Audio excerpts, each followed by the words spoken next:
y eut un homme d'entre les pharisiens nommé Nicodème, un chef des Juifs, qui vint lui auprès de Jésus de nuit et lui dit : « Rabbi, nous savons que tu es un docteur venu de Dieu, car personne ne peut faire ces miracles que tu fais si Dieu n'est avec lui. » Jésus lui répondit : « En vérité, je te le dis, si un homme ne naît de nouveau, il ne peut voir le royaume de Dieu. » Nicodème lui dit : « Comment un homme peut-il naître quand il est vieux? Peut-il rentrer dans le sein de sa mère et naître? En vérité, je te le dis, si un homme ne naît d'eau et d'esprit, il ne peut entrer dans le royaume de Dieu. Ce qui est né de la chair est chair, et ce qui est né de l'esprit est esprit. Ne t'étonne pas que je t'ai dit, il faut que vous naissiez de nouveau. »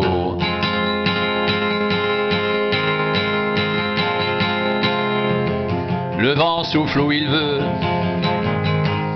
et tu en entends le bruit, mais tu ne sais d'où il vient ni où il va. Il en est ainsi de tout homme qui est né de l'esprit.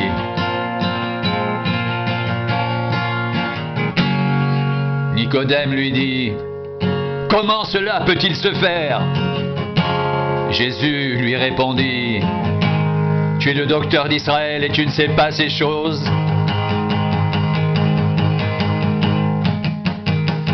En vérité, je te le dis, nous disons ce que nous savons et nous rendons témoignage de ce que nous avons vu et vous ne recevez pas notre témoignage. Si vous ne croyez pas quand je vous ai parlé des choses terrestres, comment croirez-vous quand je vous parlerai des choses célestes ?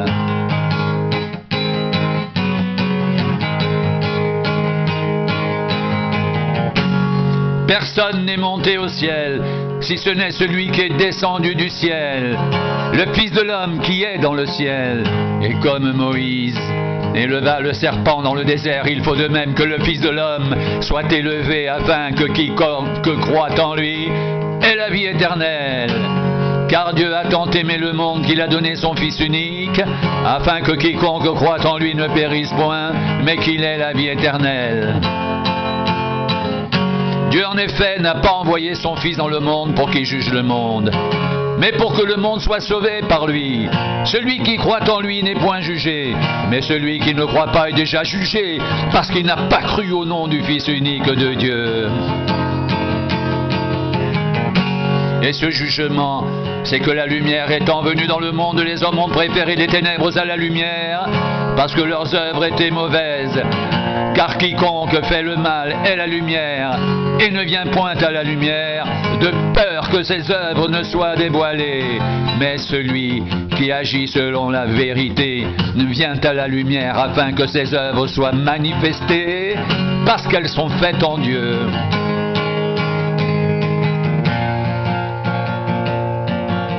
En vérité, je te le dis, si un homme ne naît d'eau et d'esprit, il ne peut entrer dans le royaume de Dieu. Ce qui est né de la chair est chair, et ce qui est né de l'esprit est esprit. Ne t'étonne pas que je t'ai dit, il faut que vous naissiez de nouveau. Le vent souffle où il veut et tu en entends le bruit, mais tu ne sais d'où il vient ni où il va. Il en est ainsi de tout homme qui est né de l'esprit. Nicodème lui dit : « Comment cela peut-il se faire ? » Jésus lui répondit : « Tu es le docteur d'Israël et tu ne sais pas ces choses. En vérité, je te le dis, nous disons ce que nous savons et nous rendons témoignage de ce que nous avons vu. Et vous ne recevez pas notre témoignage. Si vous ne croyez pas quand je vous ai parlé des choses terrestres, comment croirez-vous quand je vous parlerai des choses célestes ? Personne n'est monté au ciel, si ce n'est celui qui est descendu du ciel, le Fils de l'homme qui est dans le ciel. Et comme Moïse éleva le serpent dans le désert, il faut de même que le Fils de l'homme soit élevé, afin que quiconque croit en lui ait la vie éternelle. Car Dieu a tant aimé le monde qu'il a donné son Fils unique, afin que quiconque croit en lui ne périsse point, mais qu'il ait la vie éternelle. Dieu en effet n'a pas envoyé son Fils dans le monde pour qu'il juge le monde, mais pour que le monde soit sauvé par lui. Celui qui croit en lui n'est point jugé, Mais celui qui ne croit pas est déjà jugé parce qu'il n'a pas cru au nom du Fils unique de Dieu. Et ce jugement, c'est que la lumière étant venue dans le monde, les hommes ont préféré les ténèbres à la lumière parce que leurs œuvres étaient mauvaises. Car quiconque fait le mal est la lumière et ne vient point à la lumière de peur que ses œuvres ne soient dévoilées. Mais celui qui agit selon la vérité vient à la lumière afin que ses œuvres soient manifestées parce qu'elles sont faites en Dieu. Ignorez-vous que nous tous qui avons été baptisés en Jésus-Christ, c'est en sa mort que nous avons été baptisés? Nous avons donc été ensevelis avec lui par le baptême en sa mort, afin que, comme Christ est ressuscité des morts par la gloire du Père, de même nous aussi nous marchions en nouveauté de vie. En effet, si nous sommes devenus une même plante avec lui par la conformité à sa mort, nous le serons aussi par la conformité à sa résurrection. Sachant que notre vieil homme a été crucifié avec lui, afin que le corps du péché soit réduit à l'impuissance, pour que nous ne soyons plus esclaves du péché, car celui qui est mort est libre du péché.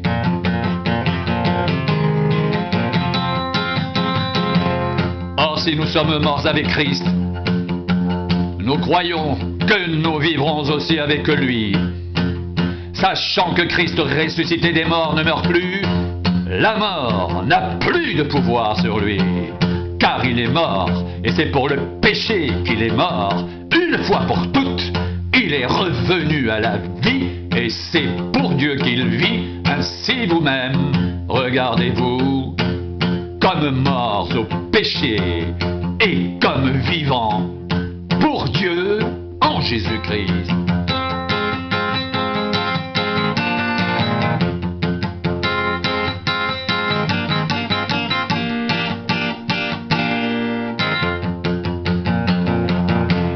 Que le péché ne règne donc point dans votre corps mortel. Et n'obéissez pas à ses convoitises. Ne livrez pas vos membres au péché comme des instruments d'iniquité, mais donnez-vous vous-mêmes à Dieu comme étant vivants de mort que vous étiez, et offrez à Dieu vos membres comme des instruments de justice.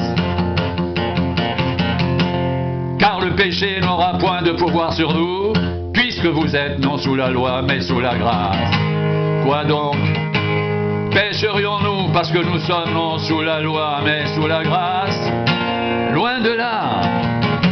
Ne savez-vous pas qu'en vous livrant à quelqu'un comme esclave pour lui obéir, vous êtes esclaves de celui à qui vous obéissez, soit du péché qui conduit à la mort, soit de l'obéissance qui conduit à la justice. Mais grâce soit rendue à Dieu de ce que, après avoir été esclave du péché, vous avez obéi de cœur à la règle de doctrine dans laquelle vous avez été instruits.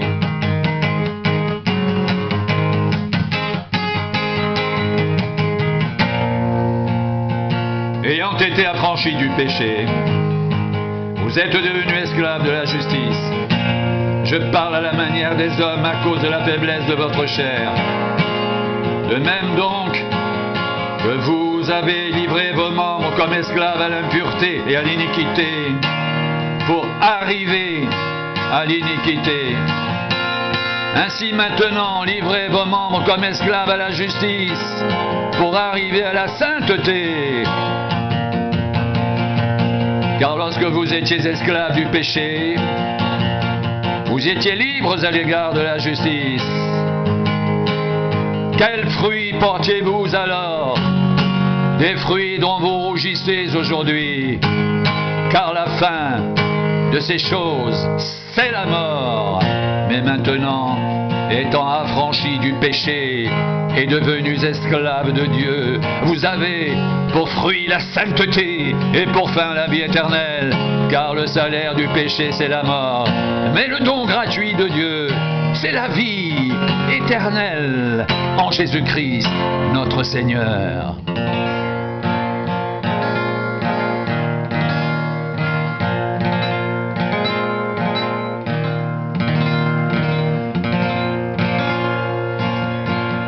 Il n'y a donc maintenant qu'une condamnation pour ceux qui sont en Jésus-Christ. En effet, la loi de l'Esprit de vie en Jésus-Christ m'a affranchi de la loi du péché et de la mort. Car la chose impossible à la loi, parce que la chair la rendait sans force, Dieu a condamné le péché dans la chair en envoyant à cause du péché son propre Fils dans une chair semblable à celle du péché, et cela afin que la justice de la loi soit accomplie en nous, qui marchons non selon la chair, mais selon l'Esprit.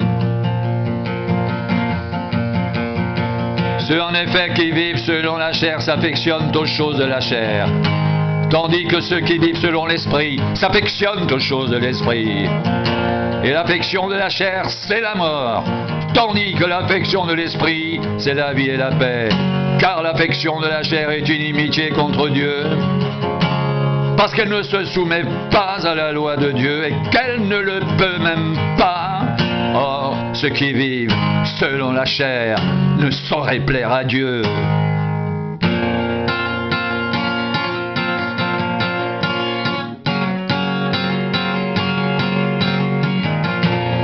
Pour vous, vous ne vivez pas selon la chair, mais selon l'Esprit, si du moins l'Esprit de Dieu habite en vous. Si quelqu'un n'a pas l'Esprit de Christ, il ne lui appartient pas. Et si Christ est en vous, le corps, il est vrai, est mort à cause du péché, mais l'Esprit est vie à cause de la justice. Et si l'Esprit de celui qui a ressuscité Jésus d'entre les morts habite en vous, celui qui a ressuscité Christ d'entre les morts rendra aussi la vie à vos corps mortels par son Esprit qui habite en vous.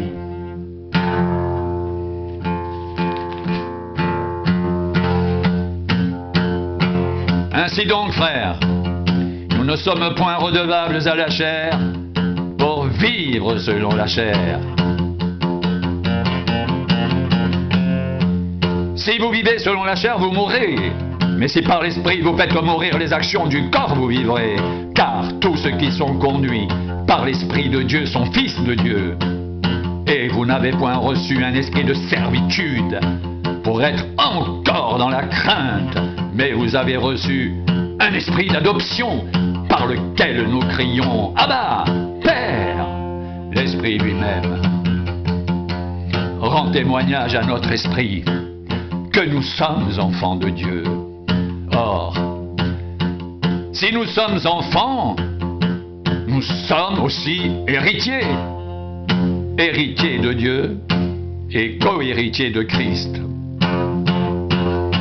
Si toutefois nous souffrons avec lui, afin d'être glorifiés avec lui, j'estime que les souffrances du temps présent ne sauraient être comparées à la gloire à venir qui sera révélée pour nous. Aussi la création attend-elle avec un ardent désir la révélation des fils de Dieu, car la création a été soumise à la vanité, non de son gré, mais à cause de celui qui l'y a soumise, avec l'espérance qu'elle aussi sera affranchie de la servitude de la corruption, pour avoir part à la liberté de la gloire des enfants de Dieu.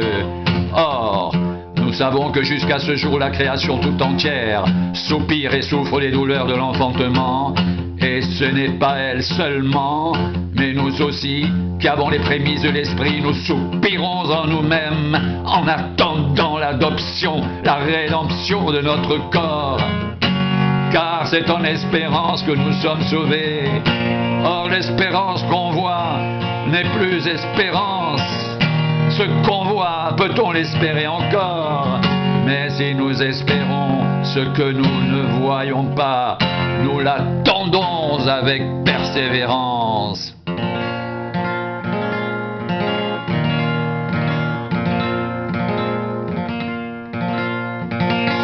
De même, l'Esprit nous aide dans notre faiblesse, car nous ne savons pas ce qu'il convient de demander dans nos prières, mais l'Esprit lui-même intercède par des soupirs inexprimables. Et celui qui sonde les cœurs connaît la pensée de l'Esprit, parce que c'est selon Dieu qu'il intercède en faveur des saints.